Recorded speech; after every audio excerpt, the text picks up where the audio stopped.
오늘 주신 하나님 말씀은 시편 66편 1절부터 20절 말씀까지입니다. 온 땅아 하나님께 환호하여라. 그 이름의 영광을 찬양하고 영화롭게 찬송하여라. 하나님께 말씀드려라. 주님께서 하신 일이 얼마나 놀라운지요. 주님의 크신 능력을 보고 원수들도 주님께 복종합니다. 온 땅이 주님께 경배하며 주님을 찬양하며 주님의 이름을 찬양합니다 하여라. 오너라 와서 하나님께서 하신 일을 보아라. 사람들에게 하신 그 일이 놀랍다. 하나님이 바다를 육지로 바꾸셨으므로 사람들은 걸어서 바다를 건넜다. 거기에서 우리는 주님께서 하신 일을 보고 기뻐하였다. 주님은 영원히 능력으로 통치하시는 분이시다. 두 눈으로 문나라를 살피시니 반역하는 무리조차 그 앞에서 자만하지 못한다. 백성아, 우리의 하나님을 찬양하여라. 그분을 찬양하는 노랫소리 크게 울려 퍼지게 하여라. 우리의 생명을 붙들어 주셔서 우리가 실족하여 넘어지지 않게 살펴주신다. 하나님, 주님께서 우리를 시험하셔서 은을 달구어 정련하듯 우리를 연단하셨습니다. 우리를 그물에 걸리게 하시고 우리의 등에 무거운 짐을 지우시고 사람들을 시켜서 우리의 머리를 짓밟게 하시니 우리가 불 속으로 우리가 물 속으로 뛰어들었습니다. 그러나 주님께서 우리를 마침내 건지셔서 모든 것이 풍족한 곳으로 이끌어 주셨습니다. 내가 번제를 드리러 주님의 집으로 왔습니다. 이제 내가 주님께 서원제를 드립니다. 이 서원은 내가 고난받고 있을 때에 이 입술을 열어서 이 입으로 주님께 아뢰는 것입니다. 내가 순양의 향기와 함께 살찐 번제물을 가지고 주님께로 나옵니다. 순념수와 함께 수소를 드립니다. 하나님을 두려워하는 사람들아, 오너라. 그가 나에게 하신 일을 증언할 터이니 다 와서 들어라. 나는 주님께 도와달라고 내 입으로 부르짖었다. 내 혀로 주님을 찬양하였다. 내가 마음속으로 악한 생각을 품었더라면 주님께서 나에게 응답하지 않으셨을 것이다. 그러나 하나님은 나에게 응답하여 주시고 나의 기도 소리에 귀를 기울여 주셨다. 내 기도를 물리치지 않으시고 한결같은 사랑을 나에게 거두지 않으신 하나님, 찬양 받으십시오. 지난 목요일에 필립 얀 씨가 자기가 전 세계를 다니면서 강연도 하고 또 책도 쓰고 해봤는데 꼭 가서 살고 싶은 나라가 있다면 스웨덴이라는 나라를 자기는 꼭 가고 싶다는 겁니다. 왜 그런가 했더니 사람이 너무 좋다는 거예요. 스웨덴의 사람들이 참 정직하고 너무 친절하고, 그래서 거기서는 물건을 사더라도 거스름돈을 제대로 받았는지 안 받았는지 걱정할 필요가 없대요. 제대로 못 받았으면 주인이 뒤쫓아와서라도 꼭 정산을 해주는 나라이니까 그렇다고 그래요. 그러면서 스웨덴이라는 나라가 어떻게 이렇게 정직하고 그리고 사람들이 친절할까 궁금했대요. 근데 한 번은 책을 보다가 깜짝 놀랐대요.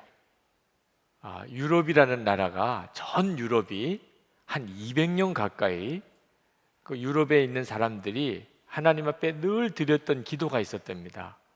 그 기도가 하나님, 바이킹족으로부터 우리를 지켜주소서, 아멘, 이런 기도를 밥 먹을 때나 잘 때나 늘 드렸다는 거. 200년 동안 무려. 지금 스웨덴 사람들이 그 바이킹족입니다. 기도에 하나님이 응답하신 거죠. 네. 그러면서 한국 교회에 지금 여러 가지 어려움이 많은데 한국 교인들이 응답하신 하나님에게 정확히 기도하시라고, 하나님 한국 교회를 새롭게 해달라고, 그리고 한국 사회를 새롭게 하는 일에 한국 교회가 쓰임을 받게 해달라고 기도하라는 도전을 하셨어요. 저는 정말 우리에게 나라를 위한 기도, 그리고 한국 교회를 위한 강력한 기도가 필요하다고 믿습니다. 우리 모두에게 주신 하나님의 거룩한 사명입니다. 이 시편 66편은 기도하면 이런 응답을 받는구나 하는 간증의 찬양시예요. 기도하는 사람이 너무나 놀라운 하나님의 응답을 받은 그런 감사와 찬양시입니다. 읽기만 해도 너무나 마음이 이렇게 뛰어요. 17절에 보면 시편 기자가 굉장한 어려움을 겪고 있습니다. 나는 주님께 도와달라고 내 입으로 부르짖었다. 그런데 응답을 받았어요. 3절에 보면 주님께서 하신 일이 얼마나 놀라운지요. 그리고는 이 시편 66편에 그 하나님의 하신 일을 기록을 한 겁니다. 6절에 보면 홍해를 가르신 하나님에 대해서 썼어요. 9절에 보면 하나님이 당신의 백성을 그 생명을 지키시고 보호하시는 것에 대해서 노래하고 있습니다. 10절부터 12절까지 읽어보면 고난을 당하고 시련을 당하고 연단을 받았던 것조차도 하나님께 감사해요. 특히 12절에 보면 사람들을 시켜서 우리의 머리를 짓밟게 하시니 우리가 불 속으로도 물 속으로도 뛰어들었습니다. 사람들로부터 머리가 짓밟힘을 당했어요. 감옥에 가는 거는 그건 당연한 일이고 불 속으로도 뛰어들어야 되고 물 속으로도 뛰어들어야만 했던 적이 있었는데 그것도 감사하다는. 지나고 보니까 주님께서 우리를 마침내 건지셔서 모든 것이 풍족한 곳으로 이끌어 주셨습니다. 지나고 보니까 기도의 응답을 받고 보니까 그 역시 하나님의 은혜였고 주님의 인도하심이었구나. 그렇게 고백을 합니다. 그러면서 14절에 하나님께 약속드린 서원 제사를 하나님께 올려드린다. 16절에 나는 누구에게든지 이 하나님의 기도에 응답하신 하나님에 대해서 내가 증언하겠다고 말합니다. 저는 이 시편 66편을 읽으면서 지금 우리 그리스도인들이 또 우리 한국 교회가 이런 간증을 할 수 있으면 얼마나 좋을까, 그것을 그려보게 됐어요. 우리가 하나님을 아직도 모르는 사람들에게 또는 우리가 살고 있는 이 사회에 우리가 이런 응답을 받고 있습니다. 하나님은 우리에게 이렇게 응답하셨습니다. 이렇게 말할 수 있으면 얼마나 좋을까요? 그러나 안타깝게도 지금 우리 한국 교회 그리스도인들은 이 시편 66편이 오히려 생소합니다. 시편 66편에 이렇게 응답하신 하나님, 너무나 놀랍게 우리의 기도에 응답해 주신 하나님은 성경에만 있어요. 시편 66편을 읽어보면 참 대단하기는 했겠네, 이런 역사가 있었구나. 그러나 우리에게는 굉장한 기도의 좌절이 있습니다. 기도를 했는데도 응답이 안 됐어요. 기도 응답 안 된 그런 사례는요, 우리 중에 엄청나게 많습니다. 기도했어요, 응답 못 받았어요. 지금 시편 66편이 너무 낯설어요. 이게 지금 우리의 형편인 거지. 그러니 우리가 사회에 나가서 믿지 않는 사람들에게 무언가를 간증할 힘이 없는 거예요. 오늘 여기 계신 여러분들 중에 나는 기도의 힘을 다 잃어버렸어, 나는 이런 시편 66편과 같은 간증이 내게는 없어, 나는 오히려 기도가 응답 안 받은 사례는 너무 많아, 이러신 분들이 오늘 이 시편 66편을 또 주목해 봐야 됩니다. 18절 말씀, 19절 말씀입니다. 18절, 19절 말씀에 내가 마음속으로 악한 생각을 품었더라면 주님께서 나에게 응답하지 않으셨을 것이다. 그러나 하나님은 나에게 응답하여 주시고 나의 기도 소리에 귀를 기울여 주셨다. 시편 66편은 기도했더니 하나님이 응답해 주셨다. 단순히 그 메시지만 말씀하고 있는 게 아닙니다. 분명히 기도 응답은 하나님이 하셨어요. 그러나 시인도, 이 시편 기자도 준비가 되어 있었습니다. 그래서 하나님이 응답을 내주셨다는 것. 무슨 준비가 되어 있었죠? 마음이 했어요. 마음. 악한 생각을 품지 않았더니 하나님이 이루어 주셨다는, 기도에 응답해 주셨다는 겁니다. 그러므로 여러분 중에 나 기도 힘 다 잃어버렸어, 이제는 기도할 어떤 의욕도 생기지도 않아. 난 기도했었는데 이루어 주시지 않으신 걸 뭐. 기도에 대한 힘 잃어버렸고 기도에 대해서 좌절이 있으신 분들은 이 18절 말씀을 다시 한번 주목해 보셔야 됩니다. 여러분은 여러분의 마음에 악한 생각을 품지 않고 있습니까? 여러분 한번 생각해 보십시오. 마음에 악한 생각을 품고 있는 사람에게 하나님이 응답해 주시면 어떻게 되겠어요? 마음에 악한 생각을 품고 있는 사람에게 기도했다고 하나님이 다 이루어 주시면 그러면 하나님의 나라가 이루어질 수 있을까요? 우리들도 우리의 자녀들이 뭘 해달라고 그러면 그 마음을 보고 들어줄지 말지 결정하지 않습니까? 하물며 하나님이십니다. 그러므로 우리가 기도할 때 이제는 분명히 알아야 합니다. 하나님은 응답해 주십니다. 응답해 주시기를 원하세요. 그렇지만 우리의 마음의 준비가 되어 있어야 합니다. 그것은 악한 생각을 품지 않는 마음입니다. 근데 이것이 어려운 일이에요.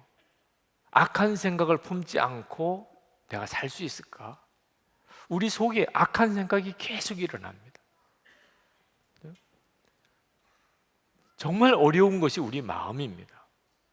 악한 생각을 품으면 하나님이 기도 응답을 해줄 수 없다는데 어떻게 해야 악한 생각을 품지 않을 수 있죠? 간단합니다. 답은 너무너무 간단해요. 제가 말씀을 드리면 또 그 말씀 이렇게 할 정도로 간단해요. 그래서 말씀드리기가 어려울 정도예요. 예수님 바로 믿으면 돼요. 예수님 바로 믿으면. 예수님을 믿는다는 것은 예수님께서 나의 죄를 지시고 십자가에 죽으심을 믿는 것뿐만 아닙니다. 예수님께서 이제 내 마음에 오신 거죠. 예수님이 내 마음에 오셔서 나의 생명이 되시고 내 주님이시고 내 왕이 되셨다. 그래서 예수를 믿는 것은 마음이 뒤집어지는 거예요. 마음에 악한 생각을 품지 않게 되는 사람이 누구지요? 예수님이 마음의 왕이신 사람. 예수님을 바로 믿으면 그러면 강력한 기도에 힘이 생기게 됩니다. 예수님을 바로 믿지 않으니까 우리가 내 마음이 하나님이 응답해 주실 수 없는 마음을 가지고 사는 것입니다. 요한복음 15장 5절에 나는 포도나무요 너희는 가지라 그가 내 안에 내가 그 안에 거하면 사람이 열매를 많이 맺나니 나를 떠나서는 너희가 아무것도 할 수 없습니다. 예수님을 내 마음에 모시고 사는 그것은 빛 가운데 사는 것과도 같습니다. 전에는 내가 어둠 속에 숨어 살았는데 이제는 빛 가운데 나오는 거예요. 이것을 마음을 연다라고도 표현합니다. 그러면 여러분 예수를 바로 믿으려고 하면은 반드시 결단을 해야 되는 것이 있는데 마음을 열고 살기로 결단하는 겁니다. 마음을 열고 살. 많은 사람들이 마음 여는 것을 두려워합니다. 그래서 다 마음을 꽁꽁 닫아놓고 살아요. 마음을 꽁꽁 닫아놓고 사니까 마음에 악한 생각이 주인 노릇하는 겁니다. 마음을 열면 악한 생각이 주인 노릇할 수가 없어요. 저희 교회 부목사님들, 장로님들과 영성일기 나눔방을 통해서 매일 영성일기를 나누고 삽니다. 처음에는 쉬운 일이 아니었어요. 그런데 지금은 참 너무너무 감사해요. 이유는 제 마음속에 악한 생각이 주인 노릇할 수가 없어요. 악한 생각은 수시로 일어납니다. 그러나 악한 생각을 품을 수가 없어요. 매일 주님을 바라보았던 것을 일기로 남깁니다. 그걸 부목사님들도 보고 장로님들도 다 봐요. 저도 부목사님들의 일기를 보고 장로님들 일기를 봅니다. 그리고 기도해요. 자, 이렇게 사는 일이 여러분들 생각하시기에 어떻게 그렇게 어렵게 힘들게 사나? 단 하나 유익이 있어요. 악한 생각을 품지 못하는 겁니다. 어느 부목사님이 일기에 이렇게 쓰셨더라고요. 위기가 오는 생각이 든다. 마음이 무겁다. 생각도 전처럼 예수님께 집중하지 못하고 죄된 생각들이 스멀스멀 올라온다. 오늘은 하루 종일 일기를 써야겠다는 생각도 일기에 댓글을 달아드려야 되겠다는 의욕도 생기지 않아서 나눈 방을 외면했다. 그래서 더 써야겠다는 생각이 들었다. 여러분, 마음 닫고 한번 살아보십시오. 그렇게 사시는 분들이 많으실 겁니다. 그러면 틀림없이 그 마음 속에는 악한 생각이 주인 노릇하고 있습니다. 근데 마음을 열고 살아보십시오. 그러면 더 이상 악한 생각이 주인 노릇을 하지 못해요. 여러분들이 진짜 하나님을 바라보는 눈이 1분만이라도 뜨이고 나면 여러분은 더 이상 마음에 악한 생각을 품고 살고 싶지 않아집니다. 여러분, 이제 한 달 정도밖에는 살 날이 없다고 한다면 악한 생각 마음에 품고 살 사람 한 사람도 없어요. 무엇보다도 내가 마음에 악한 생각을 품지 않으면 기도가 달라진다니까요. 강력한 기도의 사람이 됩니다. 지금 우리에게는 정말 기도가 필요해요. 기도 외에는 해결할 방법이 없습니다. 개인 문제든 가정의 일이든 교회의 일이든 한국 교회든 민족의 일이든 성도의 기도가 정말 능력 있는 성도의 기도가 필요한 때예요. 문제는 막 소리질러 기도하는 게 아니고 마음에 악한 생각을 품지 않은 그리스도인들이 몇이나 되느냐 하는 겁니다. 우리가 마음을 열고 살기로 이렇게 결단하고 영성일기도 쓰고 나눈 방도 갖는 이유는 오직 하나입니다. 내가 내 마음에 악한 생각이 주인 노릇하지 못하게 하려 합니다. 예수님이 왕 되신 마음으로 살아보고자 하는 것입니다. 그 다음에는 주님이 하시는 거예요. 이번에 필립 얀시 강연을 통해서 이런 질문을 던지더라고요. 우리 기독교가 다른 종교와 다른 것이 정말 기독교에만 있고 다른 종교에는 없는 가장 독특한 것이 무엇인지 아십니까? 은혜예요. 은혜가 다른 겁니다. 여러분들이 수도 없이 들은 은혜예요. 그런데 은혜가 정확하게 뭔지를 아시는 분도 그렇게 많지 않습니다. 모든 종교가, 신은 선한 사람을 좋아합니다. 나쁜 사람을 싫어해요. 선한 사람은 복을 주고 나쁜 사람은 벌을 주어요. 모든 종교가 가지고 있는 신에 대한 생각입니다. 근데 기독교는 달라요.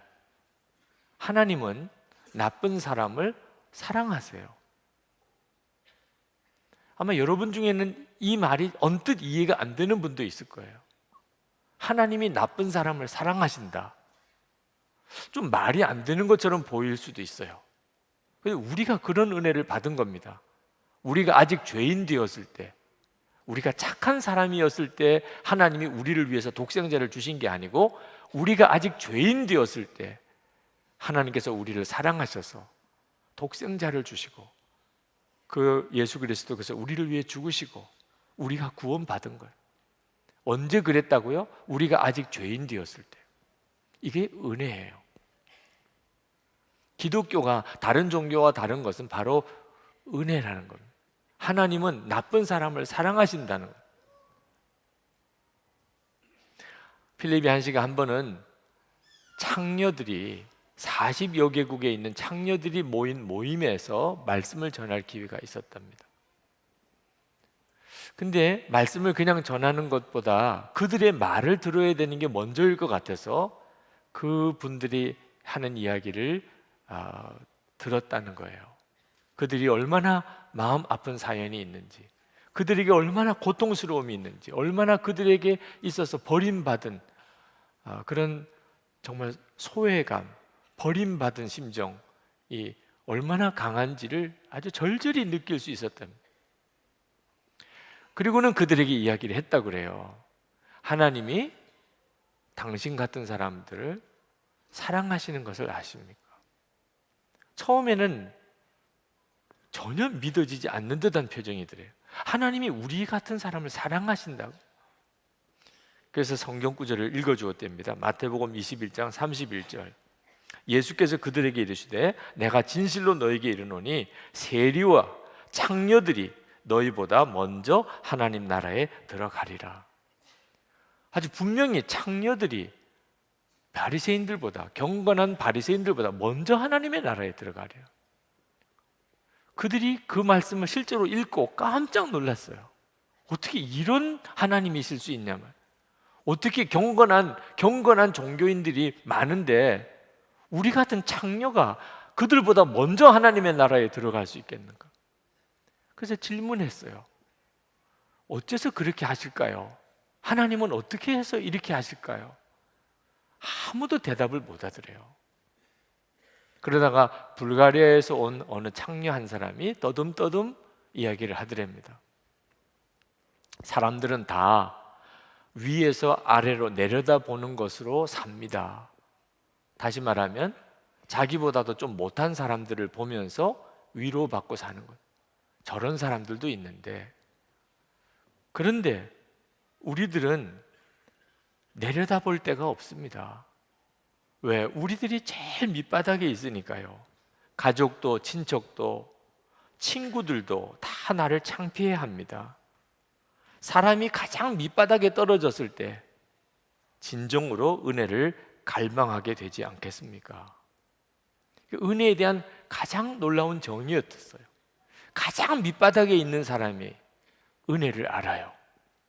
이제 더 내려갈 데가 없는 사람, 자기보다 더 밑에 있는 사람이 없는 이런 완전히 밑바닥에 있는 사람의 심정, 그 사람들이 비로소 이제 은혜를 갈망한다는 거죠. 여러분, 주님은 진짜 나쁜 사람, 우리가 다 저런 사람은 정말 저질이야, 이런 사람을 주님은 사랑하세요. 여러분도 그렇습니까? 여러분이 그런 은혜를 받았어요. 그런 은혜를 받고 이렇게 구원받은 거예요. 그런데 우리는 저질인 사람을 별로 좋아하지 않습니다. 그런 사람들하고 얽히기 싫어해요. 가까이 있는 것도 싫어요. 필립 얀시가 우리 모두는 다 주님과 혼인관계라고 이렇게 말씀하면서, 혼인관계는 여러 단계가 있습니다. 막 사랑에 절절 끓던 결혼하기 전, 이제 결혼하고 신혼 때, 그리고 한 5년, 10년쯤 지났을 때, 또는 30년, 40년 지났을 때, 이제 권태기가 왔을 때, 이렇게 결혼해서 사는 사람들도 다 그 관계가, 사랑의 관계가 깊이가 달라요. 근데 미국 교회가 지금 주님과의 사랑의 관계에 권태기에 들어갔다는 거예요. 그러면서 예를 들기를, 가난한 사람, 정말 어려운 사람을 집에다가 초청해서 그들과 함께 밥을 먹고 그들을 집에서 재우고, 이런 일이 미국 크리스천들에게는 거의 없다는 거예요. 그러면서 이사야 58장 6절부터 말씀을 인용을 했습니다. 내가 기뻐하는 금식은 흉악의 결박을 풀어주며 멍에의 줄을 끌어주며 압제당하는 자를 자유하게 하며 모든 멍에를 꺾는 것이 아니겠느냐. 또 줄인 자에게 내 양식을 나눠주며 유리하는 빈민을 집에 들이며 헐벗은 자를 보면 입히며 또 내 고륙을 피하여 스스로 숨지 아니하는 것이 아니겠느냐. 그리하면 내 빛이 새벽같이 비칠 것이며 내 치유가 급속할 것이며 내 공의가 내 앞에 행하고 여호와의 영광이 내 뒤에 호위하리니, 내가 부를 때에는 나 여호와가 응답하겠고 내가 부르짖을 때에는 내가 여기 있다 하리라. 만일 내가 너희 중에서 멍에와 손가락질과 허망한 말을 제하여 버리고 줄인 자에게 내 심정이 동하며 괴로워하는 자의 심정을 만족하게 하면 내 빛이 흑암 중에서 떠올라 내 어둠이 낮과 같이 될 것이며 여호와 너를 항상 인도하여 메마른 곳에서도 내 영혼을 만족하게 하며 내 뼈를 견고하게 하리니, 너는 물된 동상 같겠고 물이 끊어지지 아니하는 샘 같을 것이라. 자, 유리하는 빈민을 집에 들이며, 여러분들은 그렇게 하십니까? 미국 교인들은 그렇게 안 한다는 거예요. 그러나 아주 돌보지 않는 것은 아니래요. 돈을 주어서 전문가를 고용하고 또는 전임 사역자를 세워가지고 그들로 하여금 그 가난한 사람, 정말 인생 밑바닥에 있는 사람들을 돕는 일을 한대요. 수용시설을 만들어 주거나 또는 뭐 전문가들을 또는 전문 사역자들을 통해서 그들을 다 섬기기는 하지만 집에 들어오게 하는 것은 대단히 꺼려한다는 거죠. 주님과의 사랑이 그만큼 식어버렸다는 겁니다. 그러면서 미국 교회가 권태기에 빠졌다. 그러면서 물어요. 한국 교회는 어떠냐고 물어요. 한국 교회도 신혼 때는 지났다고 들었다는 거예요. 맞습니까? 우리도 주님과의 관계가 신혼 때하고는 좀 다른 것 같죠? 근데 권태기입니까? 미국 교회 같은 권태기에 빠지지 않게 되기를 부탁을 했는데 제가 그 말을 들으면서 우리는 그보다 더하다고 싶어요. 오늘 여기 계신 여러분에게 묻습니다. 여러분은 주님과의 사랑이 정말 사랑에 푹 빠져버렸어요. 그러면 우리 안에 은혜가 넘칩니다. 정말 인생 밑바닥인 사람들을 보는 눈이 달라져요. 주님의 눈으로 보니까. 근데 어느덧 우리도 싫어요. 수준이 맞는 사람들하고만 살고 싶어요. 벌써 은혜가 없어진 거예요. 이것이 바로 악한 생각이 들어와 있는 겁니다. 은혜는 그런 은혜를 받아놓고 지옥 갈 사람이 예수님이 대신 죽어서 그렇게 구원받은 이런 은혜를 받아놓고도 자기는 다른 사람이 조금이라도 자기보다 수준이 낮으면 싫어요. 이게 악한 생각이죠. 한국 교회가 처음부터 그랬던 건 아닙니다. 무호 선교사님이 처음 한국 선교 초창기 때 그분이 열심히 노방전도하고 그래서 예수를 믿겠다는 사람들 모아서 교회를 세우고 학교를 만들었어요. 그게 곤단골 교회라는 교회입니다. 근데 그 학생들 중에 일반 학교를 이렇게 다니는 서당이나 다닐 수 있는 뭐 양반의 자제나 그런 사람들은 오지도 않고, 그러니까 정말 길거리에 있는 애들 아무나 데리고 학교에 공부를 하게 했는데 박씨라고 하는 백정의 아들이 있었어요. 학생 중에. 근데 어느 날 아버지가 죽을 지경이 됐다는 거예요. 장티푸스로 지금 죽어간다는 겁니다. 그래서 이 무호 선교사님이 에비슨이라고 하는 고종 황제의 그 주치의입니다. 그 에비슨을 데리고 그 백정 박씨를 찾아갑니다. 백정 박씨는 기절초풍할 노릇이에요. 왕의 주치의가 지금 백정인 자기를 치료하러 온 거예요.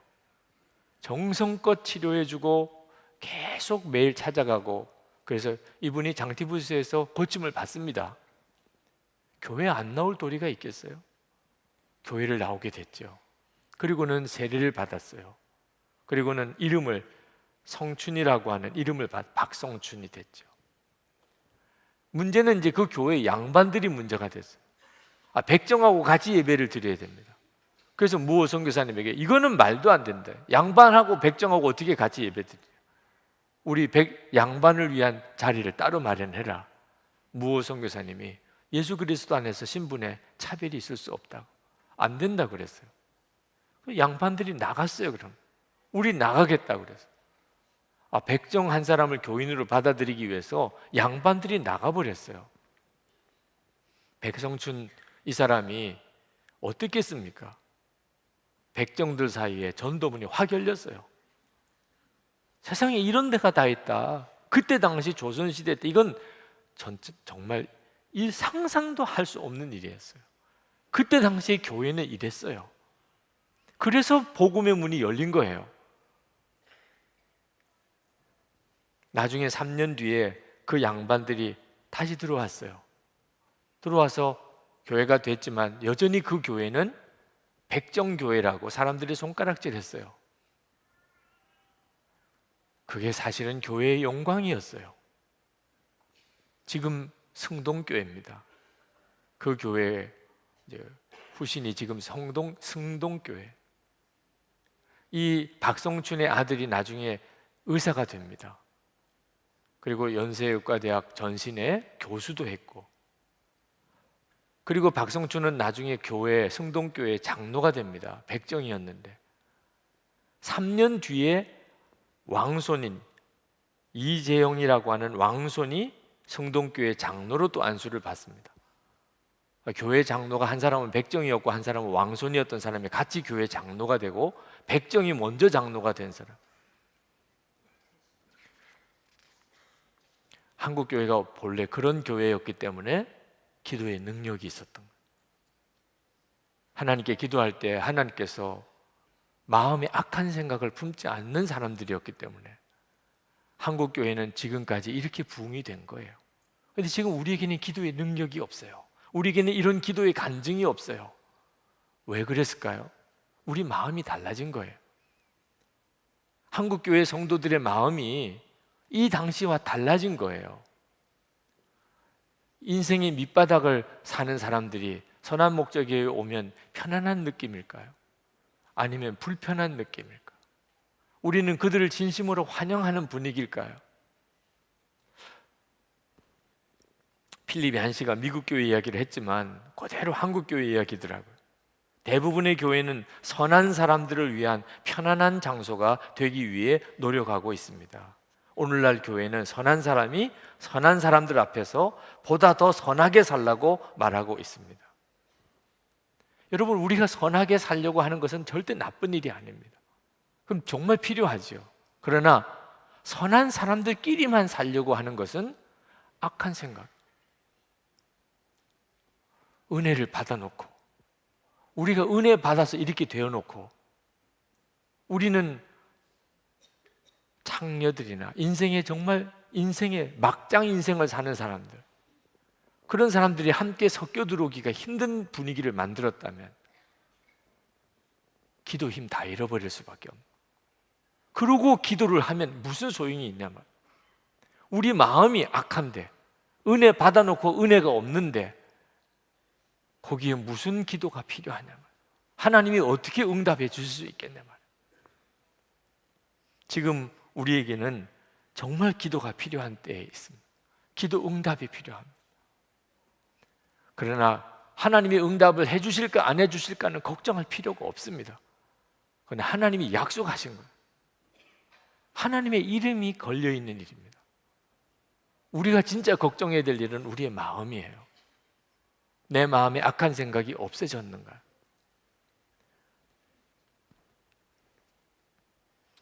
여러분, 악한 생각만 떨쳐버리려고 하면 이건 절대 해결 안 됩니다.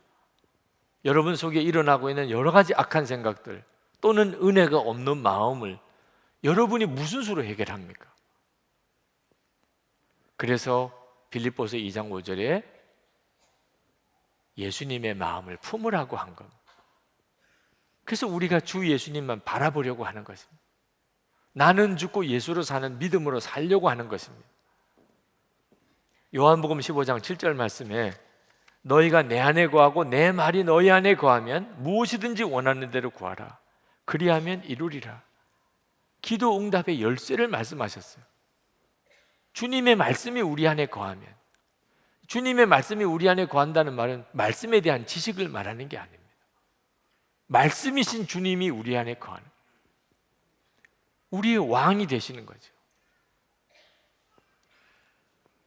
강주민 목사님께서 강의하시면서 던진 질문 하나가 마음에 깊이 와 닿았습니다. 십자가의 예수님을 생각하면 눈물 흘릴 때가 있지만 임마누엘의 예수님을 생각하면서 눈물 흘리지 못하는 것은 왜일까요? 우리는 예수님의 십자가를 바라보고 십자가 지신 주님을 이렇게 볼 때 어떤 때는 마음이 격해질 때도 있고 은혜에 감격할 때도 있습니다. 그런데 그 예수님이 지금 내 마음에 계셔요. 임마누엘이십니다. 아니, 십자가에 달리셨던 예수님을 보고 눈물이 울컥하면 내 마음에 오신 그 예수님을 바라보고 어찌 눈물이 없느냐? 우리가 임마누엘이신 예수님은 다 교리로만 알고 있기 때문에, 그러니 우리 마음이 뒤집어지지 않는 것입니다. 그래서 기도의 능력을 다 잃어버린 것입니다. 오늘 이 시간 우리 함께 하나님 앞에 기도하십시다. 정말 기도할 것은 하나님, 지금 제게는 기도가 절실히 필요합니다. 기도의 역사가 필요합니다. 그런데 제 마음이 아직도 엉망진창입니다. 너무나 악한 생각이 내 마음속에 많습니다. 주 예수님, 제가 마음을 주님께 엽니다. 빛으로 제 안에 임하소서. 제 마음이 완전히 뒤집어지기 원합니다. 제가 나는 죽었음을 정말 고백하며 예수님으로 사는 자가 되기를 원합니다. 제 마음의 왕이 되어 주소서. 우리 다 같이 통성으로 기도하십시다. 은혜와 사랑이 충만하신 아버지, 놀라우신 하나님의 은혜, 하나님의 역사하심을 인해서 감사합니다. 하나님, 주님의 역사를 사랑하는 성도들에게 부어주소서. 주님 사모하며 하나님 갈망합니다. 하나님 놀라우신 은혜로 역사해 주소서. 성도들을 하나님 기름 부어주시고, 하나님 주의 은혜로 하나님 성도들을 사로잡아 주시고, 한국교회가 진정으로 하나님 회복되고, 은혜를 회복하고, 하나님 마음이 하나님 회복되고, 하나님 기도의 능력을 회복할 수 있게 되기를 원합니다. 하나님, 우리가 악한 생각에 종노릇하지 아니하고 주 예수님께서 우리의 마음의 주인 되시는 삶을 살기를 원하오니, 하나님 역사해 주소서. 우리가 진정으로 갈망하고 사모하오니 하나님 응답해 주옵소서. 오늘도 주님 앞에 나와 예배하는 사랑하는 성도들의 마음의 심령에 주여 말씀으로 임하시고 생명으로 임하시고 주님 역사해 주소서. 주님의 놀라우신 은혜로 마음과 생각을 주장해 주소서. 주님, 아버지 하나님, 저희들에게는 정말 기도가 그 능력이 필요합니다. 무슨 수로 우리의 삶을 우리가 바꿀 수 있겠습니까? 하나님, 가정의 문제, 또 우리가 교회에서 부딪혀 있는 문제, 이 사회와 이 민족이 가지고 있는 문제, 열방의 문제들을 도대체 우리가 무슨 힘으로 이걸 감당할 수 있겠습니까? 기도하며 응답하시는 하나님의 역사를 오늘 시편 66편 시인처럼 그렇게 노래하고 싶습니다. 하나님은 살아계신 하나님이시고 우리의 기도에 응답하신 하나님이고 우리를 진정으로 구원하시는 하나님이심을 하나님 만방의 모든 사람들에게 증거하기를 원합니다. 우리에게 기도의 능력을 회복시켜 주소서. 하나님, 우리가 아직도 마음에 묶임이 많습니다. 나쁜 생각, 악한 생각 떨쳐버리지 못하고 하나님, 마음 무너진 일이 하나님 우리의 솔직한 심정입니다. 오늘 주의 말씀 앞에 섰습니다. 마음을 바꿔주실 분은 주님밖에 없습니다. 나는 죽고 예수로 사는 십자가의 복음을 붙잡습니다. 주님의 마음을 품습니다. 주님 역사해 주소서. 오늘도 사랑하는 성도들의 마음의 심령에 주님, 모든 악하고 더러운 것은 다 떠나가고 은혜를 받고도 무정하게 살았던, 은혜 없이 살았던 마음이 완전히 뒤집어지고 주님과 친밀하며 살아계신 주님을 분명히 알며 주님의 마음으로 살아가는 은혜를 부어주소서. 기도의 능력이 여기서부터 일어나는 것을 믿습니다. 하나님, 주님과 온전히 연합한 자로서, 주님의 마음을 품은 자로서 하나님, 우리 속에 은혜가 넘치는 가운데 하나님 앞에 강력하게 기도하게 해주시고 주님 역사해 주소서. 한국교회를 다시 세워주시고 거룩한 성도들이 일어나게 해주소서. 오늘도 저희들이 주님 앞에 우리의 마음을 담아 하나님 앞에 감사의 예물을 올려드립니다. 하나님 기뻐하는 뜻대로 이 헌금들이 귀하게 사용되기를 원합니다. 성도들에게도 은혜와 복을 더하셔서 주의 일할 힘이 더욱 있게 하셔서 오늘도 주님의 은혜를 사모하여 주님께 왔사오니 부흥을 주소서. 심령이 뛰며 찬양하며 하나님의 사랑으로 모든 이들을 사랑하며 사는 성도들의 삶이 되게 해주소서. 육신의 병든 이들을 치료하시고 또 입시를 둔 자녀를 비롯하여 군에 있는 자녀들, 공부하러 나간 자녀들, 하나님 자녀들을 향하여 눈물로 기도하는 성도들의 간구를 들어주시고 저희들보다도 더 하나님 앞에 귀하게 쓰임받는 우리의 다음 세대들이 일어나게 해 주옵소서. 성도들의 기업을 축복하셔서 주의 일할 힘이 있게 해주소서. 하나님, 이 사회를 치료하고 이 민족의 화해를 가져오고 세계 열방의 주의 복음을 전할 수 있는 그와 같은 기업들이 일어나게 해 주옵소서. 하나님, 핍박당하는 교회를 긍휼히 여겨주시고 북한에 있는 동포들 속히 복음이 증거되게 해 주옵소서. 주 예수 그리스도 이름으로 간절히 기도합나이다. 아멘.